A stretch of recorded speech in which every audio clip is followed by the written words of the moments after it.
Hi, this is the Coaching Game, and tonight I have a very special guest, Anette Rosenzweig. I've been practicing for the last 60 seconds, and she won't tell me whether I'm doing it wrong. It is perfect. Is it sort of like that? Annette is a fantastic coach that I met, was it 10 years ago? It was almost, yes. Almost, yeah, when she had first come to New York City. And I'm catching her on her way back to Denmark for new adventures. And I said, you have to come. And she's in love with the coaching game, so that's what we're going to talk about tonight. And this show is based on the fantastic Points of View coaching game. And usually what I do is have my guests pick a card and we make that the theme of the show.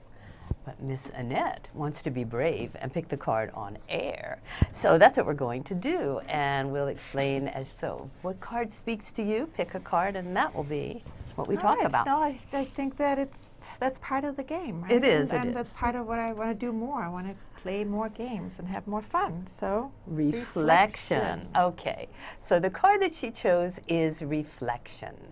And I always thought that these two were fighting, but that could be a possibility, or it could just be they're baffled by one another. But the card has on it, not only does it have a caption, but on this end it has a number, which is, I believe, 82. Don't ask me, I don't have my glasses on. Well, we'll just play this blind. Okay. So we're going to put all the other cards away, and we're going to talk about reflection and where that fits in our lives today. So what's the first thing? Well, I'm stumbling through and looking for the, because each card corresponds to a story and coaching quotes and coaching questions. So, I mean, you could just pick a card and keep going forever. Yes, I did it. So the story and the quotes and the questions. So what comes to mind when you drew reflection? Was it like, oh no, or was it, that makes so much sense? No, I think it makes a lot of sense. I think that in everything we do, there's too much speed. We're doing too much. We don't have that time for reflection. Definitely. And when you take, I take my time. I know with my clients, I'm very good with my clients and the time. But then I forget it sometimes in the rest of my life. And it just happened to me the other day that I was talking to somebody that's really dear to me, and he was saying something that was really important, and I wasn't listening. I wasn't listening. And then I got home. I woke up the next morning, and I thought, that was really like, there was something happened to him there because I didn't listen to him. So I called and said, I'm sorry, but that reflection. You confessed. I did. I mean, I did. Oh I did because it was important to me to. It was just. I don't think I've ever done that in my life before. Really? Gone back on no, because I'm always right. Oh, I forgot that. But yes, no, okay. no, I'm not. But so that using your reflections for something purposefully with other people. Even during when they're talking, there was an exercise, and I can't remember where I was a part of a group, and it was like a group of 4 people were listening to one person talk, and you were supposed to, when your minds shifted, you would just raise your hand. And it was amazing. Nobody was listening to anything, and eventually the person talking just went. It was like we do reflect constantly, constantly, and that could be. And I guess what I hear you saying is it's like a double-edged sword. I mean, it's good to reflect, and it's good to let your clients reflect, but sometimes you're in your own mind so much and you forget to listen. Yes. Yeah. And that reflection back is so important because that's how we connect. Right? I mean, we connect with like energy and looking at each other, but we don't connect if we don't reflect on what other people say. Exactly. Did you mea culpa? Did you go, oh my gosh, I'm so sorry, I wasn't listening? Really? I did. I first wrote a text saying, I'm really sorry, and that person actually said to me, I can't remember what you're talking about. Oh gosh. And then we met in person, and I reminded him of what it was that I thought of. And then he remembered, and then then all of a sudden there was a different conversation. Wow! So the lesson was really for you. It was. Yeah. He could have lived without knowing. Yes. Because you obviously pulled off that you were talking to him. I didn't. But I think we're all so used to not being listen to. Yeah, well, I think that's the secret of coaching. It's like, and I always, and I remember I said something once. It's like, wow, it's amazing that people will pay just to have you listen to them. And I went, well, psychiatrists have been onto this for years, you know. But you're right. Everybody's so busy, and everybody's trying to fit what you're saying into what they're saying, or what they're thinking. That it's, and I think that's the magic of these cards. It's like no matter what crazy card you pick, your mind can wrap itself around it, and it goes in the direction that you've been thinking. So it's or you pick something that relates to that, like. Laurie and I, we did this game, a couple of weeks back, and I got a card with a one-way sign on it. Yes. I can't remember what that card is, but that was, maybe it was strength or force or something like that. Right.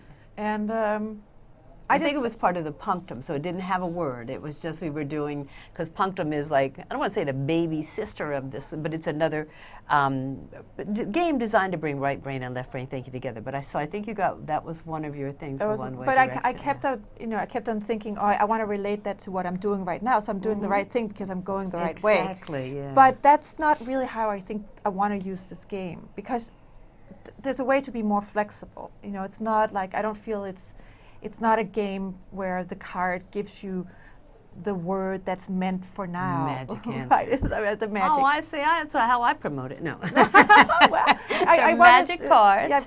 No, they are magic cards but that's the magic because you can be so flexible with them.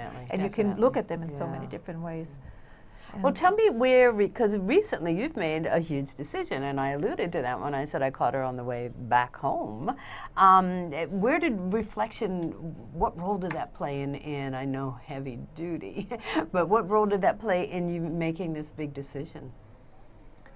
It was, I think that my surface level reflection just didn't get me there. It wasn't before I started feeling things. We started imagining things, thinking what would that be like if that was possible, if I did that? What would happen to me? And it felt good. It felt like, even if it made me completely stressed out, and I'm leaving some business here. I'm leaving a lot of wonderful people that I love, that I won't be able to see every day or often. Colleagues, all great, a lot of good stuff. And I know many Danes will say to me, I get to Copenhagen, they're like, you left New York to come to Copenhagen? What, are you crazy? But that's my heart is there. So I think that reflection, it takes a time, and you have to sometimes be provoked into it. But if you allow yourself the time to really feel things, you get to more of who you are and what is necessary for you at a certain time. That's interesting, because my goal is, and I think it's an unattainable goal, but I'm going to keep trying anyway, is I want to be so aware. I don't want to reflect back and go, oh, I missed this opportunity, or oh, I could have done that so much better. But I guess that's that's a step to awareness, by reflection. It's like, oh, okay, let's review what you did and see the good parts, and then see what you could have done better. I think for many things I've been always very good and successful at just powering through without reflecting on it. Oh, me too. I'll tell you in a minute, I am not a thinker. I'm a doer, and if I screw it up, I'll fix it. But and this whole NLP thing where you think about how you think, it's like, oh no, it's too much for me. So, so do you see that as a good thing? I mean, you've done some amazing things. I feel more comfortable now with my own thinking. And my own reflection. To get used to my head, yes. And we're all different. So I came to New York first time when I was 18. I'd seen an ad in a newspaper for a job as a nanny in New York. And I didn't want to be a nanny, but when they get to New York. Well, they both worked at the UN, the couple. Nice. Yes. Okay. And there was a TV in the room. And that, to me, somehow, I thought, that's great. That's sold. I'm sold. I had no idea what I was getting myself into.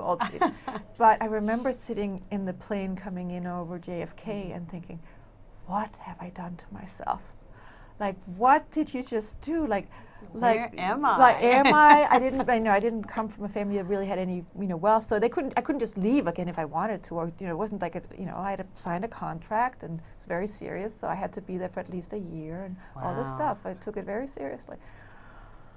So that was my first really big powering through. I don't want to do that kind of stuff anymore, because afterwards you get a little tired. I hope with age comes wisdom. Well, Yeah, that's what I'm hoping. And I think if you start with reflection, maybe more wisdom will show up. I'm hoping. But then I'm always afraid that, okay, I'm going to miss the opportunity. I guess I know I'm an opportunist, and I don't use that in a negative way, because it's like, send something my way and I'm going to take it and I'm going to go with it, whatever it is.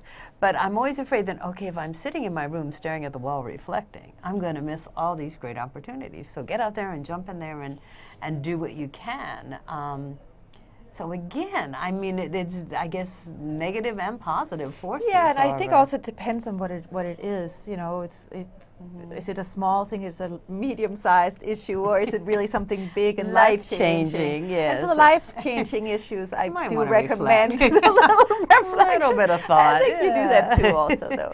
It's like, yes, especially at 18, it's like, okay, it's a year out of your life, you can move along. But as you get older, it's like, I don't know. I don't reflect a whole lot about, like, do you want to go and see a movie? Yeah. I'll just say yes. Or no, yeah.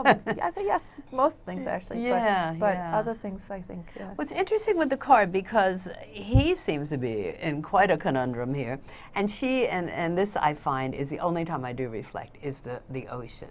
And she's just staring into the ocean, and it just sort of puts it all in perspective. It's like, oh, you thought that was a big problem? Not really. In comparison to life, it's That's true. Not really. So I'm not sure what his problem is, but he's working on it. He's reflecting differently, I guess. Right, and it's interesting they have their backs, but I don't know. Do you think reflection is a solitary activity? Can it only be done, or can be done with a group or with a? I think I reflect all the time with I talk. I'm very open, so I talk with everybody that I know all the time. I mean, a lot. So that helps me to think. Okay. I think so. If thinking and reflection sort of the same thing. Yes, or I will. No, I mean, I'm getting better at asking other people also what they think about something. But most of my deep reflection is by myself. Is it? Yeah, because I find most of my problem solving, I usually bounce off people, and it's like, oh, that makes sense. And then, now I don't ask for their advice, but while I'm talking, it'll come to me. But, and like I said, like the plague, I avoid just sitting alone and thinking. My goal has been since January 1, it was one of my New Year's resolutions to meditate. One time I've done that, and we're well into the year here. So, so what was that? What was it? Why did you make that resolution? What was it going to do for you? Oh, that's interesting. Well, you know what? I attribute meditation to getting me to New York City many years ago, because I think it was just. It calmed me down, and it focused, and it centered. And I just feel like recently I'm in the land of overwhelm. There's so much going on, and I'm having a great time, but it's like I have no time, and it's just run here, run there, and I think I'm missing things. Again, that's my big fear, missing things. So it's like you need to just focus and reflect, and it's, and it's like, and I really said, 5 minutes, that's all I need. I don't have 5 minutes. I mean, that's insane. That's just called avoidance. So yeah. But I don't know. Maybe you have to go to the ocean instead. I am. I'm headed down there. I'm headed down there shortly, and yes, that might do it. Let's see what quotes they have. Oh, my goodness. Yeah, let me take my glasses. Oh, I'll read to you. All right, okay. You look lovely, and I'll read to you. All right. Okay, I've already got mine on. When you understand that the world is your mirror, you focus your camera lens inward rather than outward and observe. Nobody knows who said that, but let's see. When you understand that the world is your mirror, I like that. I like that, too. I did some amazing training Thursday and Friday. At the theater, TAI, they're called Theater Actors Institute, something, called Power Communication, and a lot of it was about connecting with an audience, which is really hard to speak to a whole audience and figure out how do you create that connection. with everyone. Is that a goal, or do you just try to connect to a few? The goal, if you have a very large audience, of course you can't connect with all of them, but you need to connect with at least some of them. So we trained this connection. And this was a group of 10 people that I didn't know. I mean, we didn't know each other. This whole, like, I'm going to look at you and I'm going to use your energy and have that mirror back to me, so that I can tell that I'm saying something, you're really engaged. And this, we forth and back and forth and back. And then they had us do it again. And I really felt that mirroring. Like, and the second day when we've gotten used to each other and practiced a lot, we just got used to, we did exercises like having to tell a story, and then you could only give one phrase to each person that was there.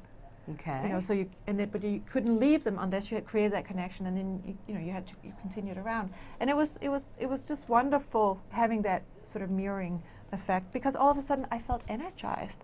Like all of a sudden I wasn't scared. I was like, yeah, give me more. I can take it. Tell me. Yeah. Yes. That is so interesting, because one of my, I don't know, it's not a pet peeve. I will say it's a real quandary for me. People who, you can see when people are glazing over, you can see when people are not interested in what you're saying, and yet people who will power through, like you say, but just continue. And it's like you can tell you've lost the entire group. You've lost, and yet they're not getting the pickup. And I don't know what the purpose of the communication is if no one's listening. Why do you keep talking? Right. But then there's no check. I mean, most of us do that when we're stressed, right? Because it all becomes about us. That's it. Yeah. Right? I can't focus on you if I'm so insecure and feeling so terrible that there's no way I can keep on looking at you. I better go around else. And then but these are they looking? Or I don't know. Yeah. Or they haven't done any training. They need a coach. They do need that's a coach. The story. Yeah, that is a story. I love the mirror idea, though. That of course, so reflection. It's not only reflection of a mirror. I got it. Oh my! Do you believe I just got it? The reflection of a mirror. Yes. Not only are you inwardly reflecting, but you're also reflecting the response to what you're saying. There's someone said, if you're not getting the response you want, you're not saying it right. Right. So it's got to be, so it really not only, so there's two reflections. That's a great That's a great quote. Yeah, I'm so bad at that, and thank God this one was unknown, because I never remember who said it. I just remember the quote. But I'll give myself credit on that. I forget the quote also. So somebody said something that was really good and important. Yeah, it's like I know it was important, but I don't know what it was. So not only is it an inward reflection, and I guess that's what coaches do an awful lot. It's like, let me hear what you're saying, and then not only do I hear you saying, I love my job, I hear hesitation in your voice, and I hear, whatever's going on. So it's whatever the communication is, it's getting reflected back to you. And also mirroring the, what was said. I heard that you just said, and sometimes it's a little over the top. It's like, Laurie, I do a lot of mentor coaching, and that they must tell them this is the first thing you have to do. What I heard you say was, I know. That's like the worst phrase, but yes. But it feels really good. And a lot of times, I think even like the story I've told you before, in the beginning of this person I was talking to, couldn't even remember that he had said something to me that was important. So then when I told him, you told me something important, then all of a sudden he was engaged. He was trusting me in a different way. Right. So the rest of our conversation that second time around was much better, because now he knew that I was listening. Well, that's interesting, because you were inwardly reflecting on God knows what, probably what are we having for dinner, and then you were outwardly reflecting. And I don't know, you can't put a value on either, because both are valuable. But yeah, interesting lesson. And I'm amazed that you called him on, called and confessed the whole thing. So when you made this big decision to go back to Denmark, it was more of it was a little seed that started, and then it was like, okay, let's see how it feels. Is that what you did? I was playing with the idea of like, what if I called my parents and said, what would happen then, that kind of thing. How would they react? Yeah. So again, it was also mirroring with my environment. It's also that I went into the world, and then I got married, and then my husband had different jobs around the world, and every time we moved because of his job. And I wasn't always wasn't a great choice every time for me because I got uprooted every time. And, with the kids. Yeah, and I learned a lot, and it's been, great journey. On the other hand, sometimes I could have been a little more comfortable, I think, just being at home. So this time around, I have a choice. I can choose something. Isn't that amazing that you realized that? Yeah. Because I probably had a choice all along the way. You did. But I didn't feel it it didn't seem like a choice to me. Well, you're also there's also some pivotal things going on because your house is going to be, you're taking all the kids are on their way somewhere. So there's a lot of stuff going on. This is a choice this time, and it's an Anette choice as opposed to a family choice. Yeah. So. I tend to want to think it as a family choice also, but we have some little disagreements on it'll fall into place. I'm sure. Yes, I'm sure it will. Everyone will adapt eventually. Yeah.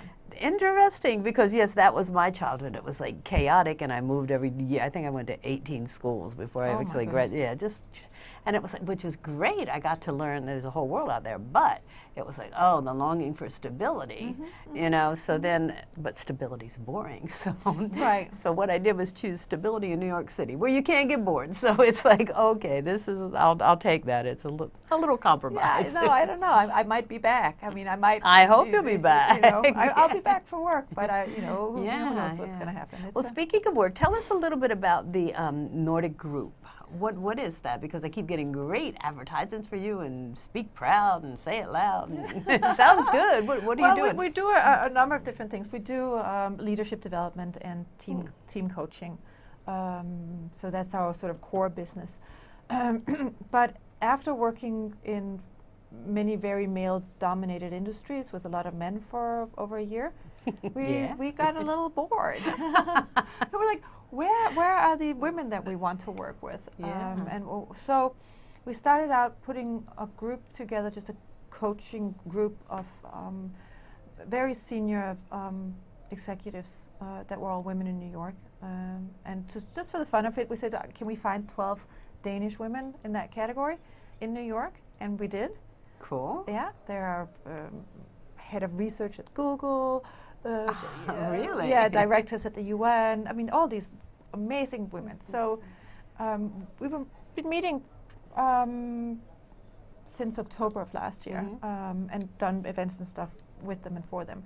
And it's just been really amazing. And we just all of a sudden felt there's just a different vibe when you're only with women or only with men. It's not that one is good or one is bad, but we all felt very comfortable together. So there's something going on. And then even we were hearing them, but a lot of other women often saying, if you praise, so if I say to you, Laurie, you're really great at doing this, or thank you, whatever, and then many women will say, it's nothing, or I didn't do it, and that was Terry that did that, and it's like not having your focus on your own ability and what you're really good at. So we came up with this workshop called Bragging for Women. Just to how to do it gracefully. Yeah, Yes. no, well, it's how to do it authentically, how to be really who you are, or instead of trying to show up always as somebody that you are not, try and show up with all you got. And then when you get women talking, first of all, we have exercises where they present other women, and they're really good at it. So it's not a question of whether they can present and whether they can, talk about it. It's when it comes to yourself. And many women have grown up in environments where they were told to be quiet and not to brag and to be second. And I'm not saying all women, but many. No, but I'm thinking I'm American raised, and I think that was the role when I grew up. It was like, I was very daring. I think when I came to New York on my own, it was like, really? You're not going to get married first? And I tried that. That was very boring. So I said, no, let me try something else.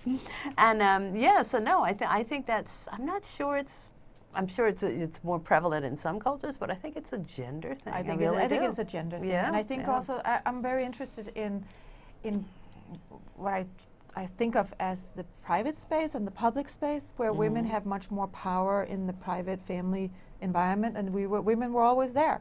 Women don't have a tradition of being politicians and bankers and all kinds of other significantly powerful roles, right? Yeah, there was a few queens here and there. I have to tell you the story. It's a great story.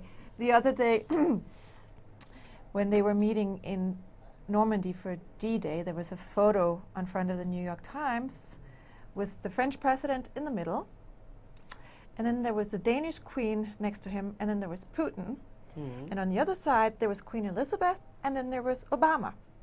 And these two queens were sitting there with their hats on, you know, their big hats, and just kind of smiling in between these, you know, arch enemies kind of thing. Yeah. And I'm thinking, what are these women supposed to do? Like, if they want to, like, get up and start fighting, these women with their hats on are going to, like, start, like, you know, I don't know, choking them with their hats or something.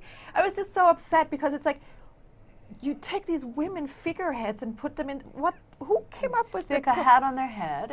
who came up with the protocol for that thing? You know, like Yeah. these are women that have absolutely no power. I mean, I'm sure Queen Elizabeth has some power. I'm sorry. I can't say that kind I of don't stuff. know, you know, I think but it's more heritage. yes. So that whole, so going through a workshop like that, it's we do half-day workshops with some preparation exercises before and some stuff afterwards. It's really helpful. It's really helpful. We had an event a couple of weeks ago where we brought in a woman that we know is an amazing bragger and has done amazing things. Malena Belafonte, she's the daughter-in-law of Harry Belafonte. Yes, yes, very activist. Yeah, and this woman is all by herself, nothing related to her father-in-law, really. Amazing. Right. So bringing an example in also and see, you know, how can, you know, not that we can really just copy anybody else, but it's always nice to meet. It's nice to see someone do it with finesse, absolutely. Yeah, and I know I was years ago, it was like, how do you accept a compliment? You just say thank you. Stop making excuses, stop giving the credit to someone else, just say thank you. So what a noble thing. Is that going to care? Are you going to be able to be involved in that when you go back to Denmark? Yes. So I'm continuing that. We'll see where, you know, but yeah, Nordic Coach Group is opening an office in Copenhagen. So I'm announcing that to the world. Lena already did that, but yes, we are opening up an office in Copenhagen. Okay, and I think we do have the it's the website underneath. Yes. That's what it is, the website that you could check that out and see what's going on. You know what, I'm liking this. I see a quote that I love, and we don't have time to talk about it. And again, it's anonymous, so I don't have to remember who. But it's, we see in others that which we hide from ourselves. And I know there's a whole exercise where if somebody's pushing your button, that means that it's bothering you about something. But we only have 30 seconds left, so we can't talk about that. But I would ask you all to reflect on reflection, because there's a whole bunch of, there's a depth there, you know, a singular and a group thing. And I just want to take this time to thank you so much. I know your schedule is so busy, and I feel like we met in the beginning, and I'm seeing you through another phase. So thank you so much for being on the coaching game and playing. I love the way you play. I love your courage. Thank you for having me, Laurie. It was truly an honor, and we'll have you back. Thank you. Thanks.